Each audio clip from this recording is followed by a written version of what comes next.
Welcome to the second adaptation of Happy at Work. I'm very excited today because not only do I have a chai latte with almond milk, but I also have Mai Moore with me today. And I'm really excited to share more about Mai and for you to share more about yourself. But yeah, today's conversation is obviously intergenerational.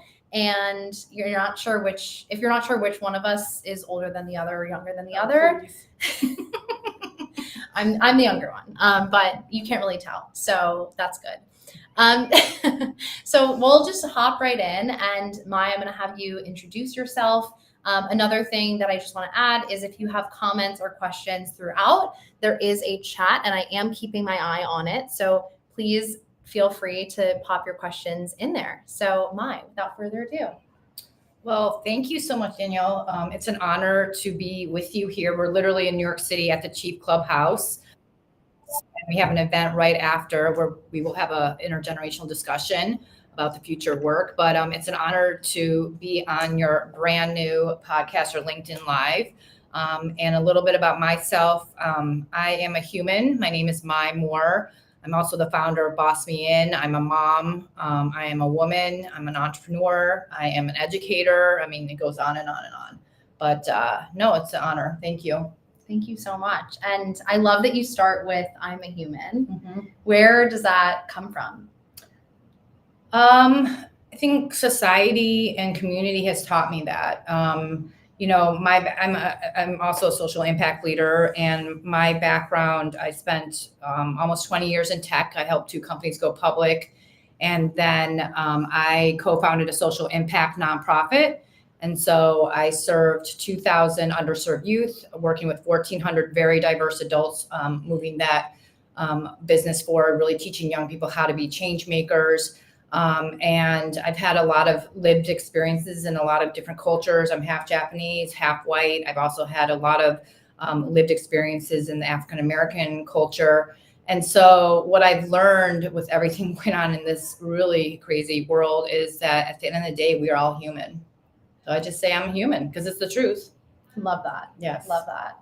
And I feel like this question I've always kind of struggled with. I think a lot of people probably struggle with of, hey, what do you do? Right? Like that's the first question that you'll be asked if you go to any networking event in New York City. So I love the fact that you just kind of start with that. Like, okay, yeah, I'm a human. Yes. And it kind of, also brings us together and it grounds us a little bit of just like, all right, this realization of we have so much in common of just this human experience and like, let's go from there. Yes. Love that. Thank you. So before we go any further, I want to really understand your interpretation. I think everyone has a different interpretation. Everyone has a different definition of what happiness means. And my definition is probably different from yours. So before I maybe share mine, I'd love to hear what happiness means to you. And yeah, let's just keep it like that. So that's a very big question, and I'm going to give a little context, and I think it's really inspirational that is your focus. I've also seen other Gen Z that are really on this movement about happiness and the future work, because that's the area that I'm in now, and I'm founder of a company called Boss Me In, which is all about bridging the intergenerational gap to solve for the future work, creating inclusivity, connection, and transformation. And so this is where some of my knowledge comes in, that this is kind of a desire of not only young people, honestly, all of us, but I think what you're asking me is more from a personal stance. And I really respect that, because happiness has to come from within. And ultimately for me, I'm 46 years old. And like I said, I've had a lot of experiences. It's really about peace for me. As you get older, you realize like all that noise is not really good for you or needed. And, you have to make choices around what people are around you. But I think the other thing too, that why this is so important is, I've served 2,400 Gen Z, and I've had instances where Gen Z would like demand to me that I need to make them happy. right? Mm-hmm. And I literally told them, I remember this one scenario, I literally told them, I said, the happiness has to start from within you. And happiness is not constant either, just a heads up. And I mean, that's not real life. Yeah. We are human. We go through different experiences. We have different emotions. Happiness is not a constant state. I think that would be kind of strange, to be honest. But yes, I hope that most people want to be happy. And honestly, it is a choice.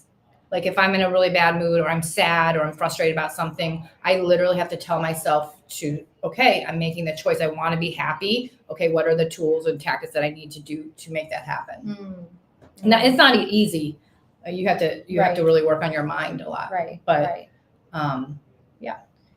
Beautifully said. I love this reminder that happiness is not a constant, because I think that also society puts sort of this, and social media for sure puts this air of, I am happy all the time, or things are great for me. And I've definitely seen a lot of creators that I follow, friends of mine, begin to be more real about the fact that, your 20s are a shit show and you don't always know what you're doing. And then realizing also in conversation with other people like you that, not everyone does know what they're doing. And whether you're 20 something or you're 40 something or you're even older, like it's a human experience. And I think that that's really an important point that I want to underscore from what you mentioned.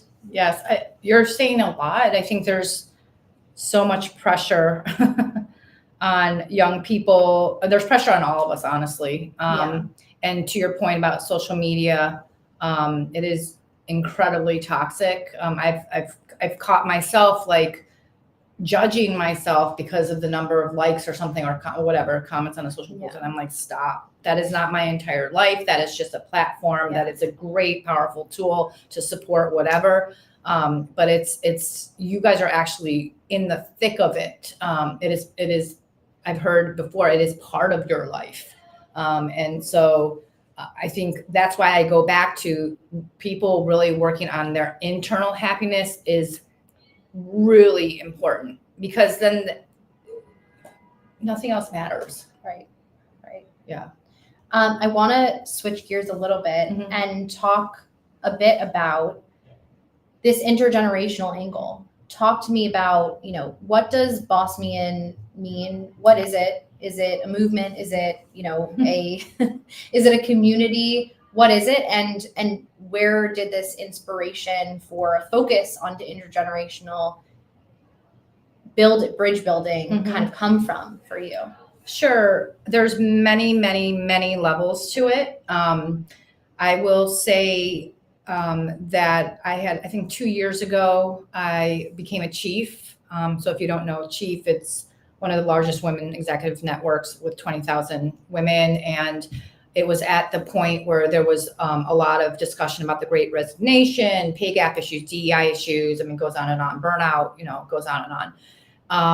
And I just started talking to women. I must have talked to at least 200 chiefs, just really, I don't know why, but people will tell me their personal stories, and I don't always want to hear it, but I'm grateful for that, because it is not only does it inspire me, but it also helps me be a problem solver and a solution builder. So basically started a coalition with like 34 other chiefs, and we started doing, I wanted to amplify executive women's voices because, and in leadership, because I think that we have really failed young people by showing them that, you go from point A to M in your career, and it's like this straight line, and everything, to your point, is like, we're happy and hunky dory. And that is not true.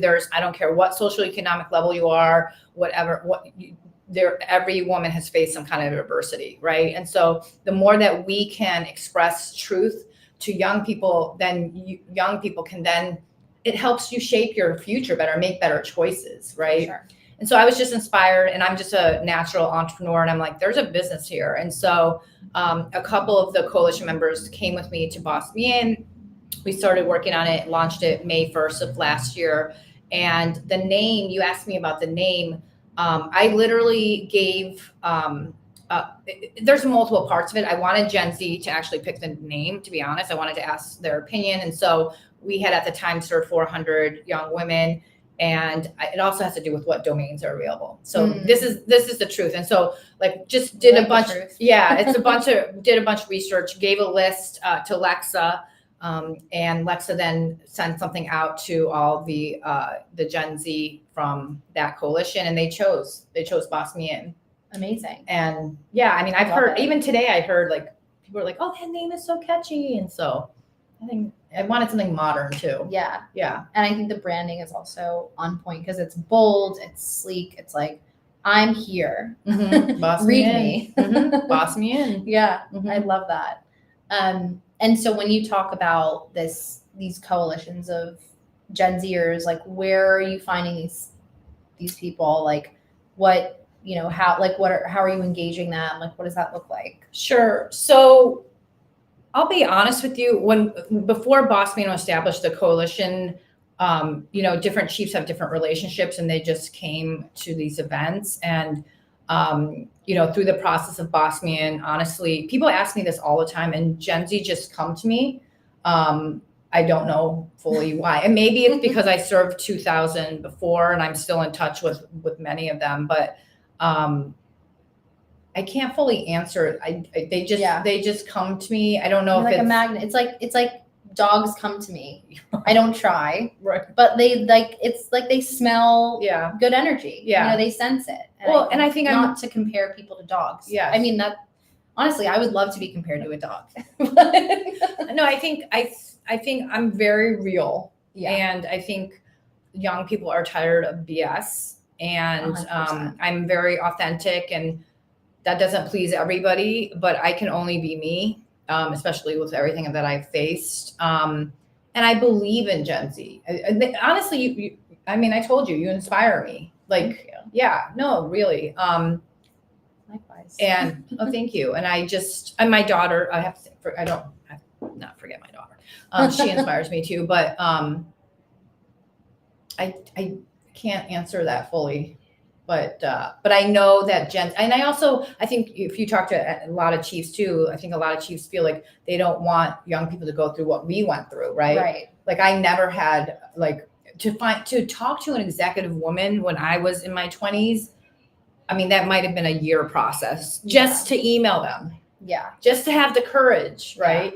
Yeah. And what I've realized is that as a woman, and I was just talking to someone else earlier about this, is like we could use 10 mentors.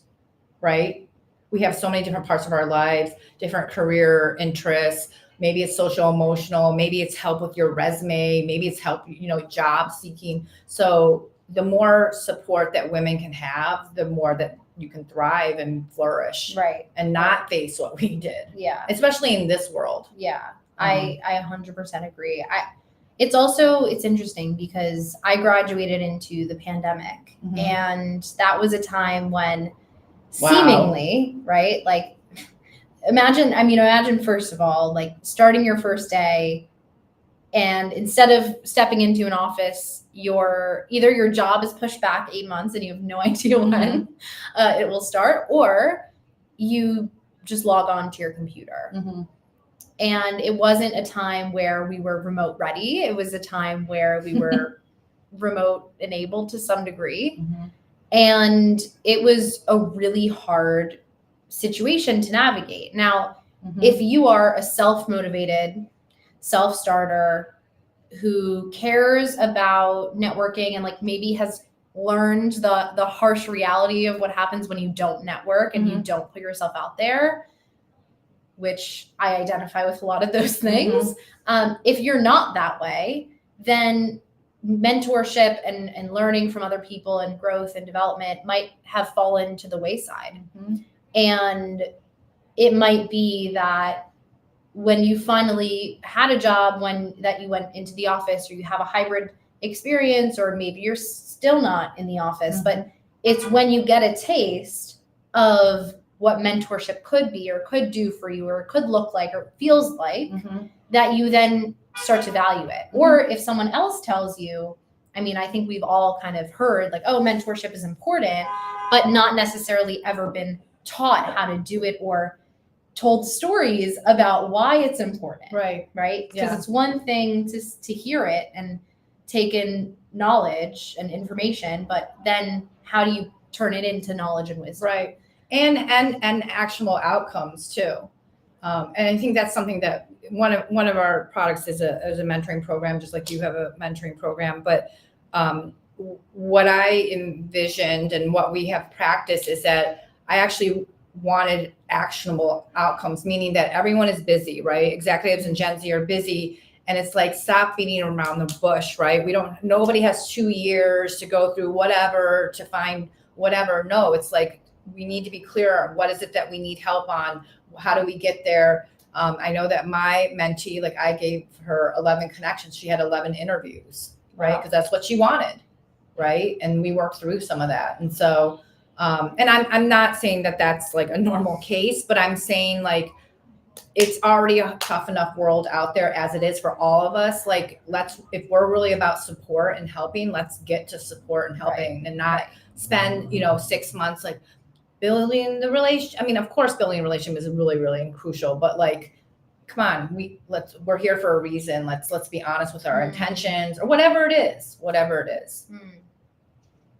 So what would you, so in your experience with working with younger generations, like how does, I know you mentioned before, like, oh, it's, maybe they had said it's your job to make me happy. Mm-hmm.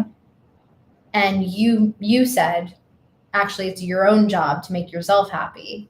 Yeah. And it wasn't like I'm not attacking them. I was just giving them honestly lifelong wisdom that she didn't have to wait till she's 40 to figure out. Right. And she didn't like my answer. I know this. Right. And, but and this is my fault. I always, I'm very selfless at times. So it's, I wasn't thinking about, boss me in and whatever. I was thinking about her and her future. And that I didn't want her to get stuck on her being 40 and still expecting her boss to make her happy. Right. Because that will never happen. Or, expecting anyone to make you happy, expecting your partner to make you happy, your family to make you happy. Exactly. And when in reality, like life just does not work like that. Yes. I think my realization when I woke up to the fact that other people can't make you happy is I had just graduated from college and I was in like online learning and all of that. And I was interning at a startup. And in August of 2020, and like if you followed me for a long time, you probably know this story of this job that I was at turned toxic.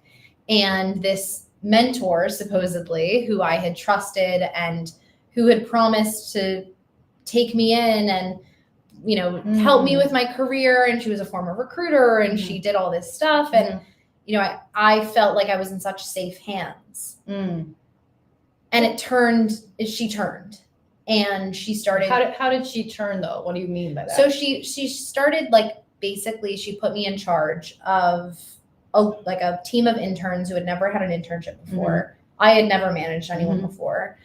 Even though I think I'm a pretty good manager for someone who never managed anyone. And basically at that point, when we went remote because of the pandemic, that was when things started to really kind of kick up. So like she would text me super late. She would ask me to work LA hours in New York. So like 12 to 8 p.m. So I didn't have a life, even though it was the pandemic. And then any mistake that I had made, I got totally crucified for. Like this one time there was like a typo on something on social media, and she like called me like so frantically and was like, "How could you let this happen?" Kind of like out of nowhere. Another time, the whole BLM thing was happening, and I said to her like, "Hey, like I think we should do something about this. Like we should say something. We should do something. All these companies are doing things," and we were at the time was focused on helping college students find career paths that were relevant to them. And I was like, let's help. And she like was basically disagreeing with me. And I sent her an article about what different companies were doing, and she took it as a personal attack. And then it ramped up, and she just kind of started to say, my time is more valuable than yours. And, you know, it just got, you're entitled because you went to USC. So it just kind of blew out of, She said that? She said that you're to entitled. me. Yeah. Wow. Yeah. Word for word. Yeah. So that happened. And when I finally sat down to write a Benjamin Franklin list of like pros, cons of leaving or staying, at the top of my list on both sides was, you know, the biggest pro is if you leave is that your mental health goes up. And the biggest con, if you stay, is that it goes down. And that was ultimately what led me to leave. But in that experience of leaving, I realized I'm the only person who can make myself happy, who can make myself successful, who can build my network, and who, you know, they needed me more than I needed them. So in reality, I think also when that person, like that one boss or that one person is your entire world, your entire network, it can become really dangerous because that becomes your worldview. And then you think, well, if I blow this relationship, then they're going to badmouth me all over town and I'm never going to get another opportunity again. There's a lot you're saying. Like we could spend an hour just breaking down that example. I'm sure. Because so first of all, so have had a lot of experience managing my old at EYJ. I had managed like a team of 60, and then obviously at Boss Me and managed very intergenerational team. And definitely there were very hard moments and I made lots of mistakes. Don't get me wrong. It is not easy to manage. But there's a lot that you're saying. So I'm curious, how long was this time span that you were there? 8 months. See, okay. So there's a lot you're saying. There's also, you know, the issue that I have is that, and I think hopefully we're going to talk about later, is this lack of patience. And I respect everything you're saying. And to me, it sounds very mature. And I love how you put together a list, really weighing pros and cons. And hopefully you gave your boss like a fair chance, like communicating some of these issues. For sure, yeah. But I think I also see, and this might come also from social media too, and also the culture, very reactive, right? The young people. Yeah. And sometimes I feel like it's quite dangerous because I've had that happen. I've been on the flip side where actually I was in that exact scenario where I was like this Gen Z's world. And it's a lot of pressure and honestly stress because we have 800 things else that we're responsible for. And of course we want to do a good job, but to not have like a buffer between or that can be a very dangerous situation. And then the other kind of word that you were talking about is reputation, which I was never worried about that at your age. I don't know many people that were. And so like, I fault us. I fault this society for that and social media, that there's so much pressure about, and I've seen it with Gen Z, which is mind blowing that you're so worried about your reputation. Yeah. At such a young age, when you're at the age where you're supposed to be making a million mistakes. Yeah. Well, I think it starts in high school when you know, and like it's different now than it was when you were going to. Yeah. But when you are applying to colleges, I was going to say, it's a choice to share with your grade or with your school, you know, where you're applying, because then they know. And then if you don't get in, then it's like, oh, well, she didn't get into that school or he didn't get into the school. And then it's like, oh, well, that person did. And like, that's interesting. You know, I wonder why. And it's like, it starts, and that whole conversation about college starts sophomore year of high school. Well, yeah, my daughter went to an all-girls private school, one of the best in Ohio. Oh, so you know. Oh, I know. Actually, that conversation started in middle school at this school. Wow. So I know the pressure and the politics behind it. And And yes, when someone else gets into the one school and that person doesn't, but then this person's more qualified, and the unfairness. Um, but too much pressure for such a young age, in my opinion. But you got to play the game too. It's tricky. Say more. I mean, it depends. I think one thing I will say is a positive about me is I try to look at every single person as an individual. Meaning, like, I've served so many Gen Z, but I literally look at each person as it's an individual. What are your passions? What are you into? And I know that you have a pathway, and there are some kids, like, for example, my daughter, that I really felt like I had to push into a direction. I know that she's meant to be a certain thing, what she's meant to go into. And so, yeah, I think it has to come down to parenting. It has to come down to environment. It has to come down to what kind of person you are, all the kind of, are you studious? Are you not meant to go to college? Are you meant to go to college? There's a lot of factors. So, but anyway, so I'm just saying the pressure is very, very, very, very real. How does it change as you progress in your career and get that, because now I don't have I have 10 years of experience, in whatever industry to fall back. I can't join chief, like I don't have the security and safety of knowing I have like this world of experience, this whole network of people I've worked with and all this stuff. Like, but I assume that as time progresses and as I progress in my career, that I will have more of that to fall back on, and that I will feel safer, or I will feel. I don't know about that, because people are switching jobs more often. People are changing industries more often. I mean, not to say that you don't have those connections. You might have those connections for life, but there's so much change happening. So what I hear from you is that you're incredibly responsible and you are thinking about your future. And I think it's tricky because as a society, I would, and even for myself, I wish that we are a little bit more in the moment, because that really creates the most impact. But I respect, being a woman, that you're planning and you're thinking about your future and you have goals at hand, but just know that those goals are going to change 85 times.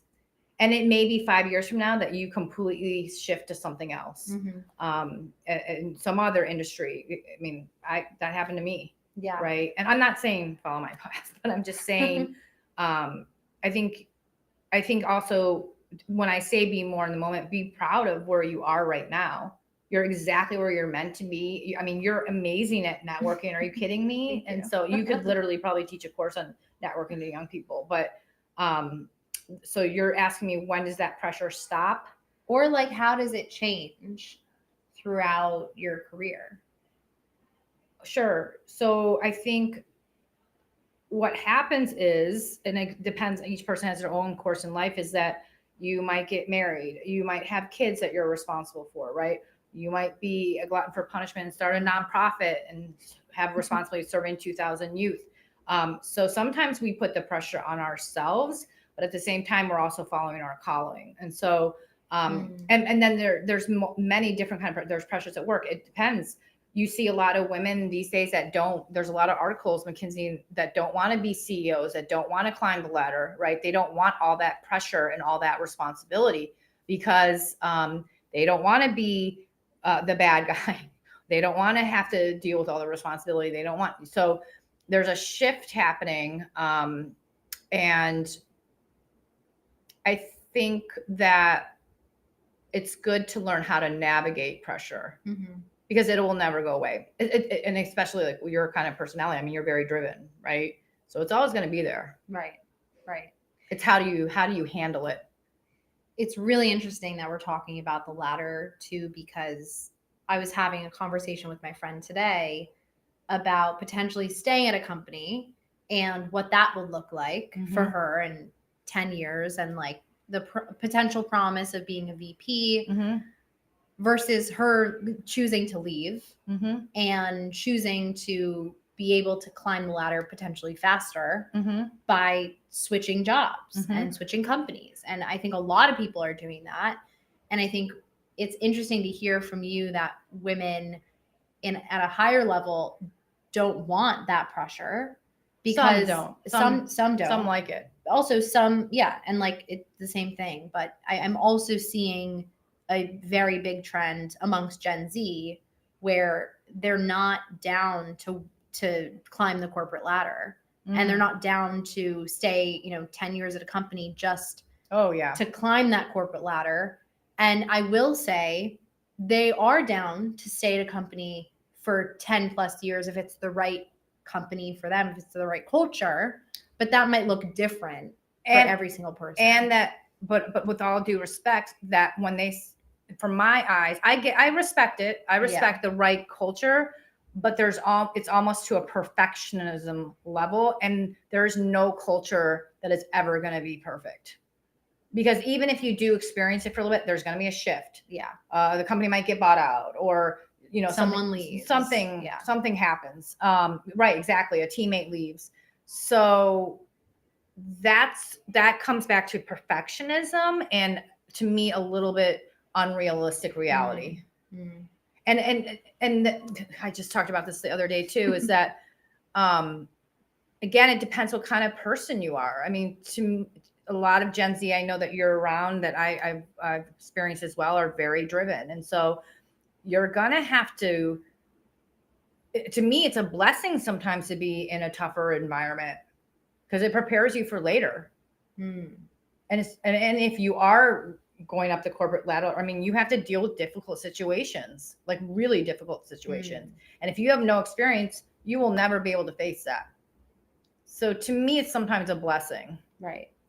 And now I understand nobody wants like a toxic environment 24 hours a day, day in and out, right? And I do appreciate a lot of chiefs, a lot of Gen Z are really working on how to create more ease and how to create more flow. But what I worry about is that creating that ease and flow doesn't happen overnight. And what I see as an issue in Gen Z is that sometimes Gen Z are demanding things, but then they're not leading by example in leadership.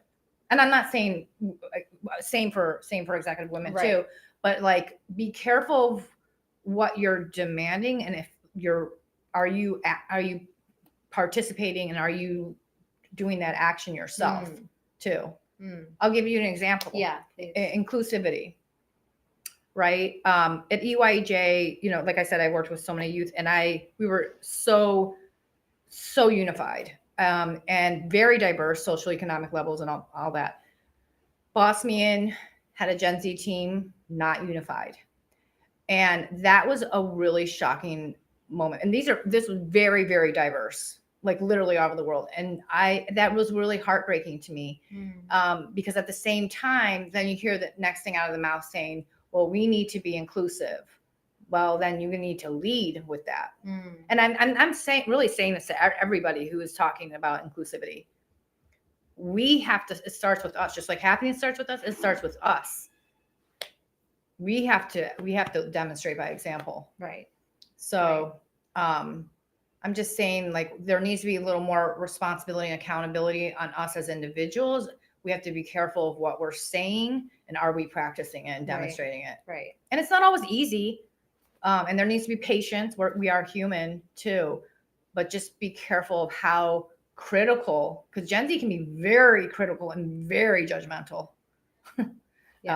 Almost a little too piercing. Yeah. And I think it does have to do with that degree of the microscopic pressure that we grew up with. Yeah, it's not your fault. Yeah, we taught you that. It's definitely, if that's a factor, but at the same time, it's like, if someone brings trauma to the relationship, like it's their baggage to like deal with. And like, it's a personal, but of course you want someone who's like gonna support you through that journey, but whenever you're working on yourself, it's a very personal process and journey. So to put it on anyone else is really unfair. It's unfair, but I will tell you something. That's a really good topic about trauma.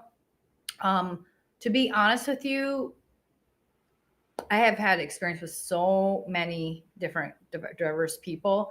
Everybody is toxic right now. And if you say that you're not toxic, you don't know yourself right now. Interesting. So I think we have to be careful of how much we're doing the blame game versus taking personal responsibility too, Okay. Yeah. because it's a complex world, Right. Right. and we have, we're very diverse. Toxic. Mm-hmm. How do you define, like, how does that show up? We need a couple hours for that. I know, and we're coming up on time.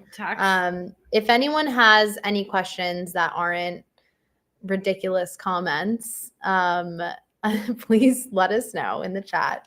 I think this time of day is a little bit hard for people to log on, but this is recorded, so everyone Yeah. can rewatch it. No, thank you for watching this. But before we get to our final question, talk to me about, what does that mean? How would someone know if they're toxic or not?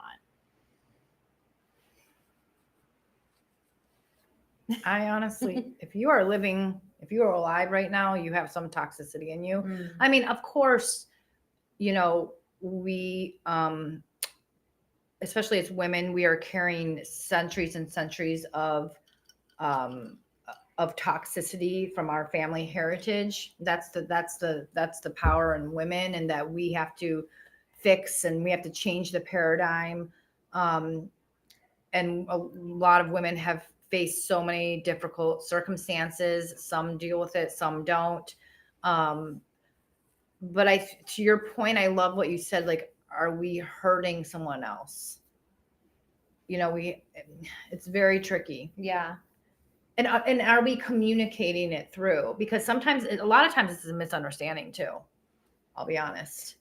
I can think of 5 examples of that now in my life. Like, if you think, and I went to a workshop where they asked this question, think about how many people you wish had apologized to you in this moment. Never expect apology. Never expect apology. Right. And there was something else I wanted to say. Oh, also the other thing is, people heal. Everyone is different. So in your culture, what you grew up, or your age demographic, whatever, some people will say, well, you need a couple days to reflect. You can't say that to somebody, because grief is different for everybody. Mhm. It may take me 5 minutes, and it may take you 3 weeks. So we have to be careful of also putting judgment on another person, because people have looked at me too, like, they're like, oh my God, you're so resilient. Well, I've been through a lot, and I've worked a lot. I'm still a work in progress. I'm still a human, but I'm just saying, like, I have learned tactics of how to heal, how to cope with things, how not to take things so personal. I definitely highly recommend the 4 Agreements. That is a staple. Oh my God. Like, amazing rule book, The simple, best book. easy for everybody. But I think we have to be centered. We have to know ourselves. Self-awareness is huge. Yeah. Huge.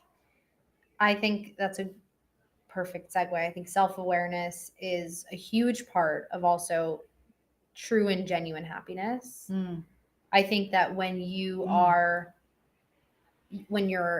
you accept yourself, when you're self-aware, and I think you have to be self-aware to accept yourself. And when you show up in a way that is congruent with who you are, even if it's not perfect in that moment, because none of us are perfect. No. Then that is happiness, in my opinion. Like, that's when you're able to be happy. Like, you have those emotions. And of course, like, happiness is an emotion, and it ebbs and flows. But I think, like, we're not going to necessarily experience like joy, like this state of joy, like at work all the time. I think that's a little bit unrealistic. But when it comes to happiness, like, I think there is, and to your point, it starts with you. There is an opportunity there to show up as a stronger version, as a more empowered version, as a more self-aware version than we are today. And like, we all have, that to work on. But I think that a really, something that comes out in this conversation for me is like conversations like this Are huge. are huge. Huge. I mean, we're different religions, obviously different age demographics, different, I mean, everything culturally different. And I wish the world would do more of this in just a respectful way back and forth. I think that really creates so much better understanding and creates innovation, new idea. I mean, we already came up with like 8 ideas before we got on here. And I do want to say too, that happiness is a choice.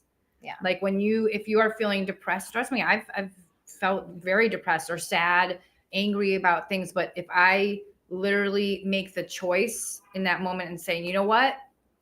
I acknowledge that scenario that happened. I learned from it. Oh, maybe I made that mistake, whatever. And I'm saying, nope, I'm going to be happy. Or some people in this world are choosing, nope, I'm going to continue to be sad because they feel comfortable in it. They don't want to do the work to get to the happiness. That's the real key, is we have to put in the effort and do the work. Mm-hmm. So I guess as my final question before we sign off, how do you enhance your own happiness? How do you support your own pursuit of happiness in your life? I do a lot of work on myself, self-awareness coaches, therapy. I talk to God. I mean, I'm very, very spiritual and religious. I talk to God all day, every day. I surrender to God. I really try to stay in tune with myself and catch myself. But that takes time. I don't want to put that expectation on a younger person. It takes a lot of work and a lot of time to really get to know yourself. And I'm still learning about myself. Yeah. We're always growing. Yeah. Any age. I have an 83-year-old advisor. He says I'm still growing at this age. So I think we just got to be a little more patient with ourselves too. But like, choose happy. Yeah. That's your choice. No one can demand that. Do you want to be happy or not? I do. Yeah, me too. So, okay. Well, this was such a pleasure. Thank you. We are going to be sitting down in a room with a bunch of intergenerational women in a few minutes, and I can't wait to continue the conversation. Yes. But until next time, everyone, thanks for joining. Thank you. Stay happy. Yes.